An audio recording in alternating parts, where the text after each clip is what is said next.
Berita selanjutnya, Saudara. Komisi Pemberantasan Korupsi atau KPK akan kembali memanggil selebgram Lisa Mariana berkaitan dengan penyidikan kasus dugaan korupsi proyek pengadaan iklan pada Bank Pembangunan Daerah Jawa Barat dan Banten atau Bank BJB periode 2021-2023. Juru bicara KPK, Budi Prasetyo mengatakan KPK telah berkomunikasi dan merencanakan pemanggilan Lisa Mariana. Lantaran penyidik KPK masih memerlukan keterangan Lisa Mariana untuk mengungkap aliran dana non-budgeter yang dikelola di Sekretaris Perusahaan BJB.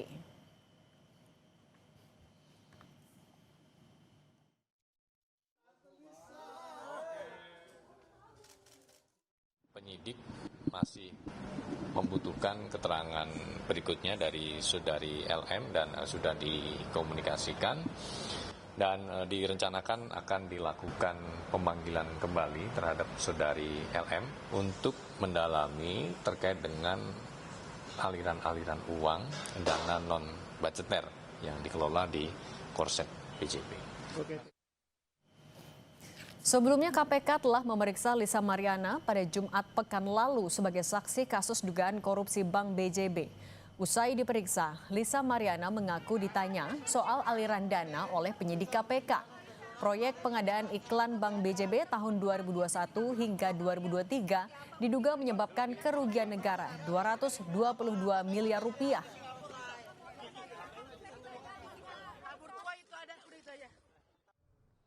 Jelas sudah valid. Ini mengenai kasusnya Pak Ridwan Kamil di Bank BJB. Berarti membenarkan adanya aliran dana tersebut? Ya kan buat anak saya. Berarti benar?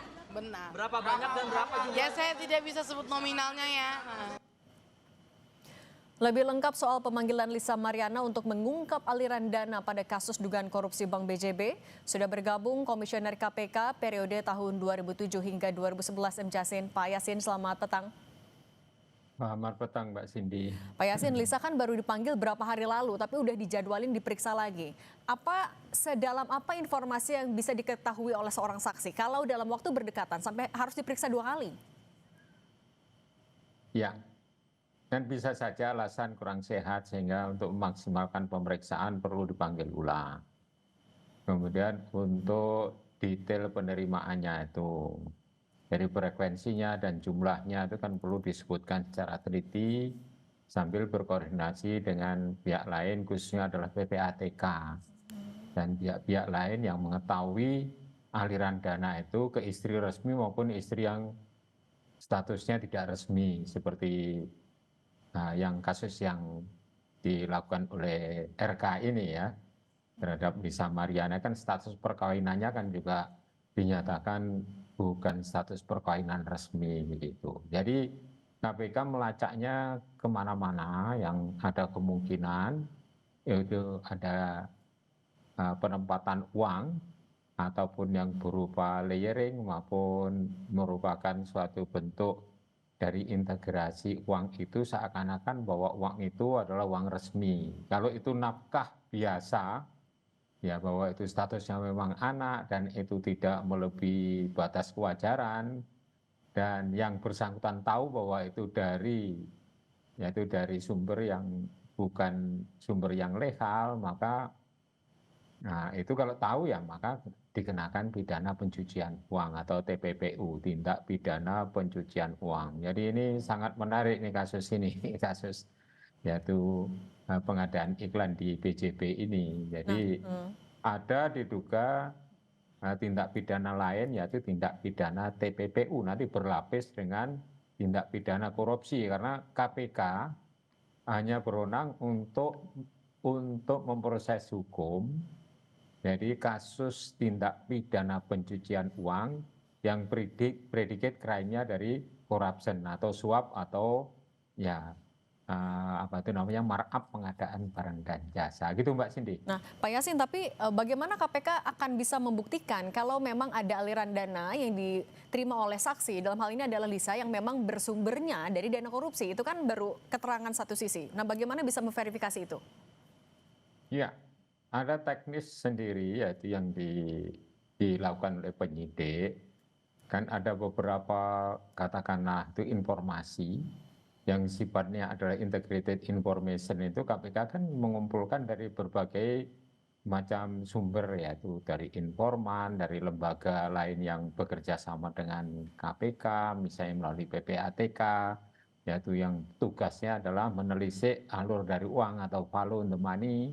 Itu nanti walaupun yang bersangkutan tidak paham, nah itu nanti juga akan bisa dipertimbangkan apakah pura-pura tidak paham bahwa itu hasil dari penyimpangan. Kalau diukur dari gaji suaminya misalnya, kalau itu statusnya suami, itu kan mesti tahu diberikan. Kalau berlebihan dan itu sifatnya rutin dan diduga juga mengetahui bahwa itu sumbernya bukan tidaknya dari gaji saja, nah itu bisa saja menjadikan suatu pertimbangan untuk bisa dan tidaknya ditetapkan sebagai tindak pidana pencucian uang. Nah, Jadi tapi memang Pak Yasin, tapi kan ini Lisa sudah mau diperiksa 2 kali, tapi Pak RK-nya juga kan masih dinanti jadwalnya kapan. Nah, kenapa diperiksa Lisa terlebih dahulu? Apa memang keterangan itulah yang akan jadi pintu masuk untuk memeriksa RK, atau strategi apa sih sebenarnya yang lagi dijalankan KPK? ya strategi untuk memeriksa yang lain-lain dulu, kemudian yang fokusnya yaitu yang ada atau tidaknya keterlibatan RK itu kan hasil dari pemeriksaan orang-orang yang di dekat RK. Sama dengan misalnya proses pemeriksaan haji. Kenapa Pak Yakut kok dipanggil yang terakhir kali? Itu setelah banyak orang yang diperiksa. Atau istilah lain tuh makan bubur panas dari pinggir, kan begitu. Itu strategi dari penyidik atau penyelidik untuk bisa mengungkap kasus itu menjadi terang benderang bahwa ada pelaku pidananya dan kategori apa itu pidana yang dia lakukan. Apakah pidana korupsi atau pidana pencucian uang? Kalau pencucian uang itu jenis yang mana? Itu. Apakah placement atau layering atau integration, itu kan dari situ. Jadi penyidik KPK saya kira sudah berpengalaman dalam menangani kasus ini. Kasus dulu yang menyangkut PKS juga begitu. Jadi pihak lain orang yang kenalannya dari satu orang tersangka yang namanya Patonya kan juga dipanggil seperti ini. Oke, berarti dari orang-orang terdekatnya dulu. Tapi Pak Yasin, artinya seberapa urgent untuk Pak RK kemudian dipanggil juga dalam waktu dekat?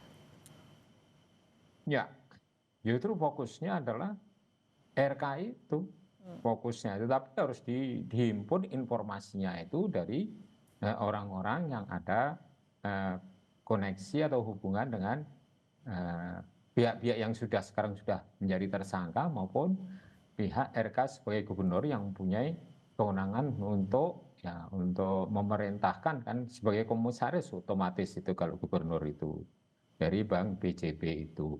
Jadi keterlibatan itu harus diruntut penelusurannya dari pihak-pihak lain dulu, sehingga setelah jelas maka baru dipanggil. Itu strategi dari salah satu penegak hukum, misalnya KPK seperti itu, yang saya juga tahu. Saya gabung di KPK itu 8 tahun ya, bukan hanya 2007, 2011, tapi juga dari awal berdirinya KPK ya, walaupun statusnya memang belum komisioner ya, sebagai direktur saya di situ. Begitu Mbak Cindy. Oke, artinya merangkai keterangan dari orang-orang terdekat dulu. Nah, tapi kalau selain keterangan saksi dan orang-orang terdekat tadi, Pak Yasin, pintu masuk untuk menelusuri atau mengusut aliran dana bisa dari mana lagi sih? Dari berbagai sumber ya tuh ya, dari katakanlah ya di perbankan misalnya aja, itu ada transfer yang mungkin tidak bisa dideteksi oleh PPATK. KPK punya kewenangan itu untuk mengusut LHKPN dan juga harta-harta yang mungkin juga diatasnamakan orang lain. Jadi seperti itu. Jadi kalau yang namanya integration itu seakan-akan kegiatan usahanya itu adalah usaha yang misalnya investasi yang resmi, ada izin usahanya, dan itu katakanlah aktivitas yang sah, gitu, aktivitas bisnis misalnya, itu bisa saja ditetapkan di situ, sehingga penelusurannya itu harus dari berbagai aspek.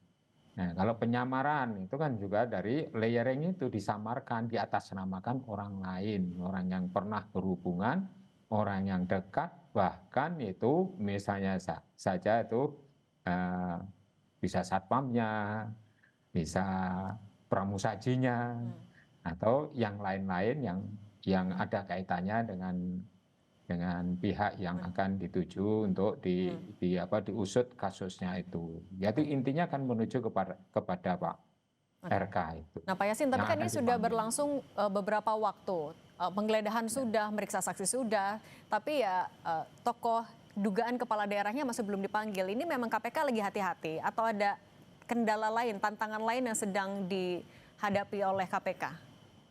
Dugaan saya untuk melengkapi bukti-bukti itu barang bukti dan bukti-bukti lain sehingga mengerucut kepada 2 alat bukti yang cukup untuk menuduh seseorang atau meningkatkan status hukum seseorang itu dari penyelidikan ke penyidikan.